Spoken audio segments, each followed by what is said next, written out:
नमस्कार दोस्तों, हर हर महादेव। मनुष्य के साथ जब भी कुछ बुरा होता है तो वह अक्सर अपने कर्म की उपेक्षा कर अपने भाग्य को कोसने लग जाता है। वह बात बात पर यही कहता हुआ नजर आता है कि मेरी किस्मत ही खराब है।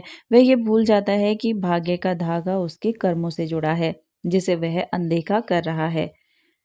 दोस्तों, एक छोटा सा गांव था। इस गांव में भोला नामक एक मजदूर रहता था। भोला दिन भर मजदूरी करके अपने परिवार का पालन पोषण करता और बहुत ही मुश्किल से करता था, क्योंकि वो काफी गरीब था।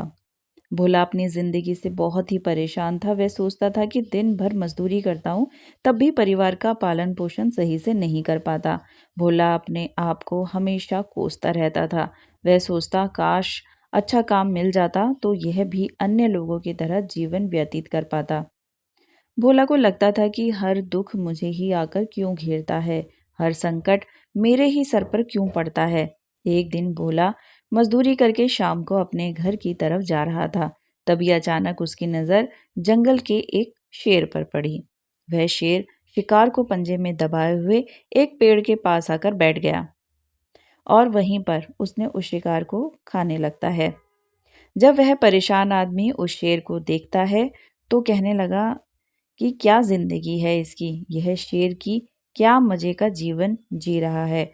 ना इसे खाने की चिंता, ना इसे पीने की चिंता, ना पहनने की और ना ही कोई परिवार की चिंता है। शिकार करता है और मस्त खुली हवाओं में इधर उधर घूमता रहता है।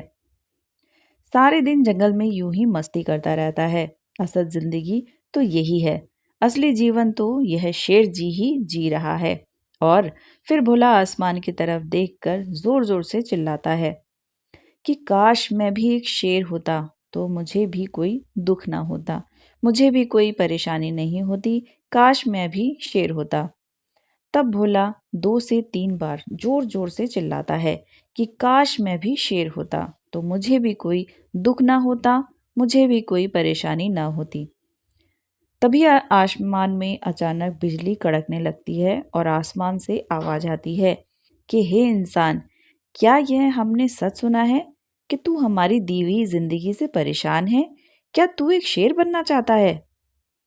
तो इस आकाशवाणी को सुनकर भोला हैरान रह जाता है और आसमान की तरफ देखकर कहता है, हाँ, मैं सच में अपनी इस जिंदगी से बहुत परेशान हूँ, क्योंकि हर परेशानी मेरे ही साथ है। हर दुख मुझे ही, हर समस्या मुझे ही घेरती है, सारी तकलीफें मुझे ही मिलती हैं। तो आसमान से फिर आवाज आती है, हे इंसान, एक बार फिर सोच ले। हमने तुझे बड़ी प्यारी जिंदगी दी है, लेकिन अगर फिर भी तू चाहता है कि हम तुझे शेर बना दे तो हम तुझे शेर ही बना देंगे।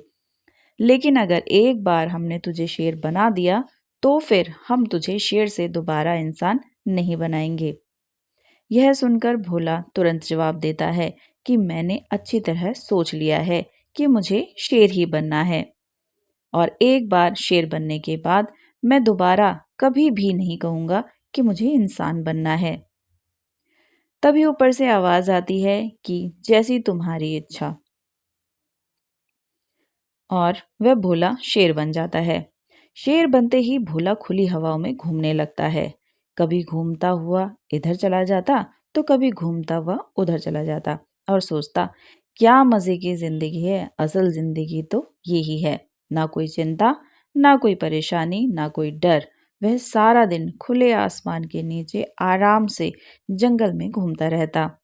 इसी तरह घूमते घूमते शाम का समय नजदीक आ गया।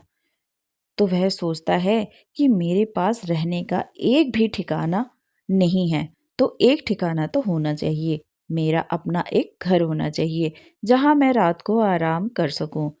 तो यह सोचकर वह जंगल में एक बड़े से पेड़ की जड़ में गड्ढा खोदकर अपना एक सुंदर सा घर बना लेता और रात में उसी में सो जाता है और सोचता है कि सुबह उठकर ही शिकार करूंगा और सुबह उठकर फिर से मौज मस्ती करूंगा, खुली हवाओं में बहुत ज़्यादा मौज मस्ती करूंगा। सुबह होते ही वह शिकार की तलाश में निकल पड़ता है और जंगल में घूमता रहता है और देखता है कि कहीं जंगल में मुझे कोई शिकार नजर आ जाए तो मैं तुरंत जाकर उसे दबोच लूं और उसे वहीं पर खा लूं। लेकिन उसे कोई शिकार नहीं नजर नहीं आता।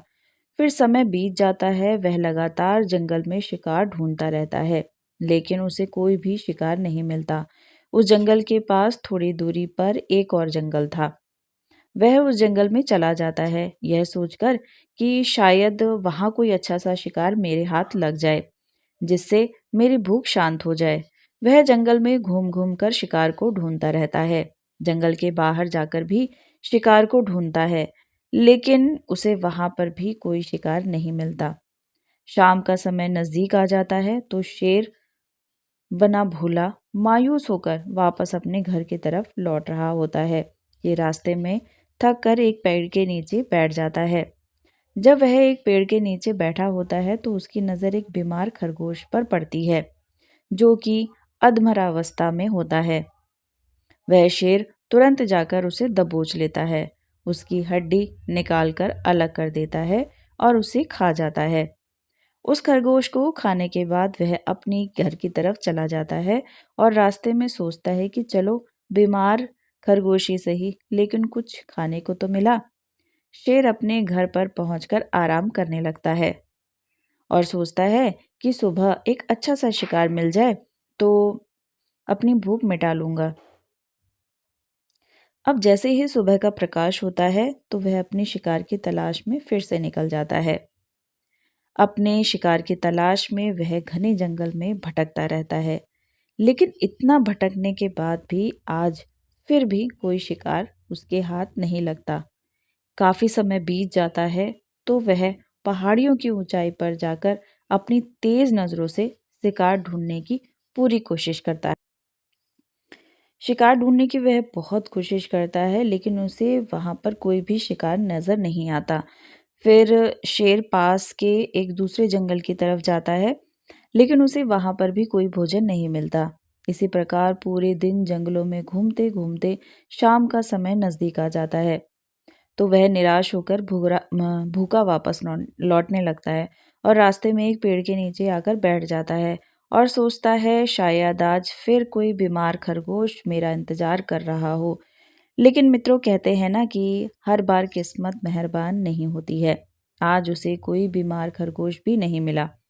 वह थक हार कर वापस अपने घर की तरफ चल पड़ता है और घर पहुंचकर भूखा प्यासा ही सो जाता है और सोचता है कल सुबह एक बड़ा सा शिकार पकड़ूंगा और आज की भी भूख मिटा लूंगा। भूखा रहने की वजह से कुछ ही दिनों में वह कमजोर हो जाता है।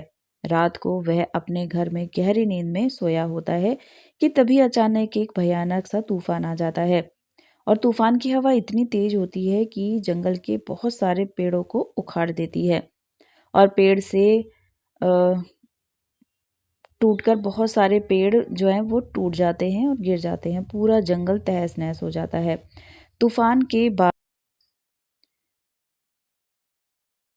तेज बारिश शुरू हो जाती है। बारिश के कारण उस शेर के घर, मतलब उसकी जो मांद उसने बनाई होती है, उसमें पानी भर जाता है, जिस कारण वह अपने घर के बाहर निकलता है और बाहर तूफान में टूटे-फूटे पेड़ों में ही पड़ा रहता है।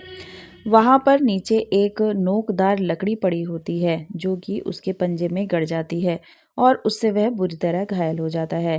तेज बारिश होती रहती है पर यह किसी तरह से पेड़ों के नीचे छुपकर बैठ जाता है। बड़ी मुश्किल से इसकी रात कटती है।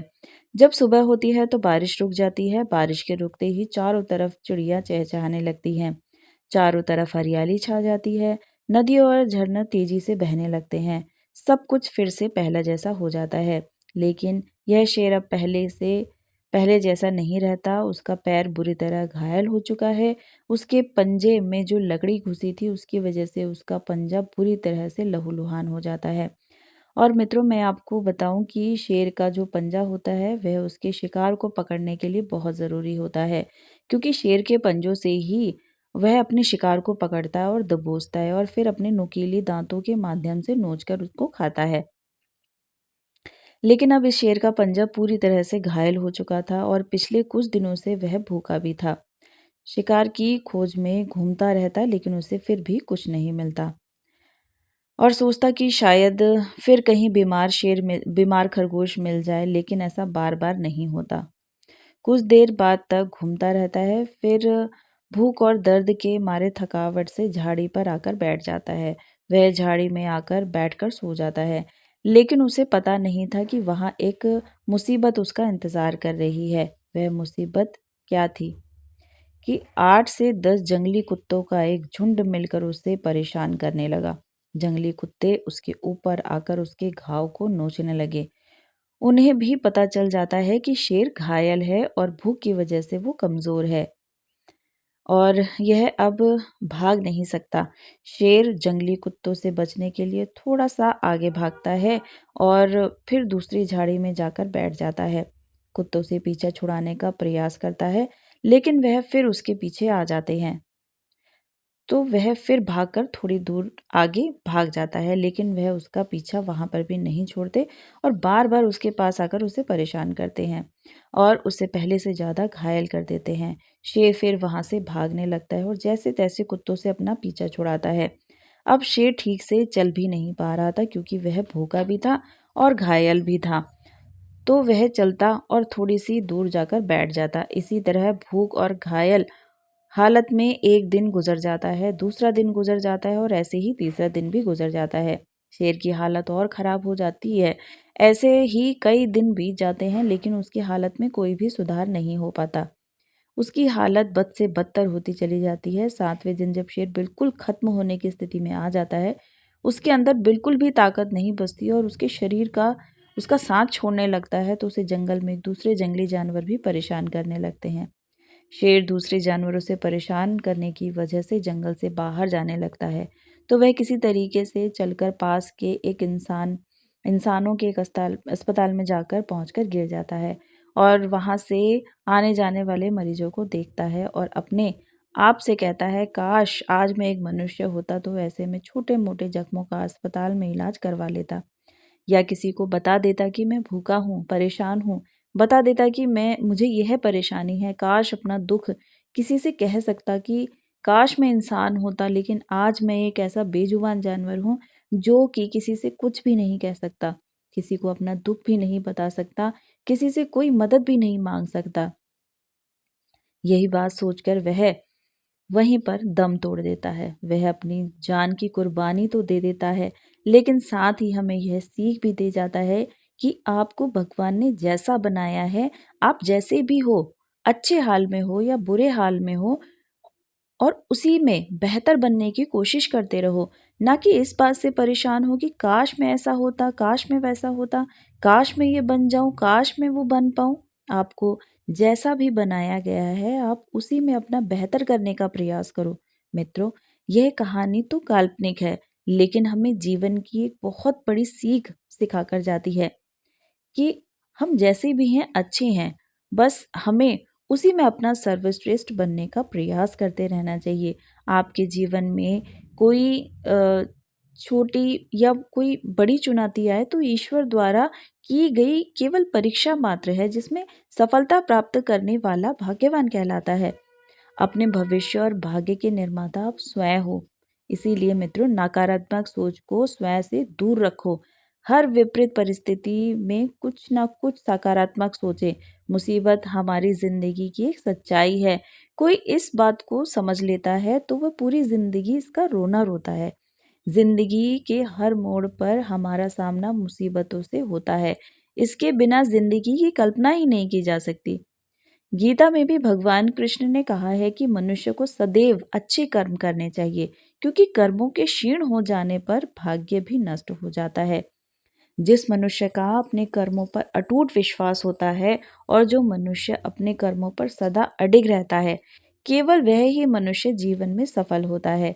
इससे भगवान श्री कृष्ण ने स्पष्ट संदेश दिया है कि अगर आप अपने कर्म की गुणवत्ता में किसी भी प्रकार का समझौता करते हैं, तो आप उससे मिलने वाले फल और परिणाम में भी समझौता कर रहे हैं, जो भले ही दूरगामी हो, लेकिन आपका भाग्य तय करता है। आज जो भी या जैसा भी आपकी किस्मत है, वह आपके संचित कर्मों का परिणाम है। दोस्तों, वीडियो कैसी लगी आप कमेंट करके ज़रूर बताइएगा। वीडियो पसंद आई है तो प्लीज़ वीडियो को लाइक और चैनल को सब्सक्राइब ज़रूर कीजिएगा। आपके सपोर्ट और आपके प्यार की मुझे बहुत ज़रूरत है, तो प्लीज़ वीडियो को लाइक करें, शेयर करें और चैनल को प्लीज़ सब्सक्राइब ज़रूर करें। वीडियो देखने के लिए आपका बहुत बहुत धन्यवाद।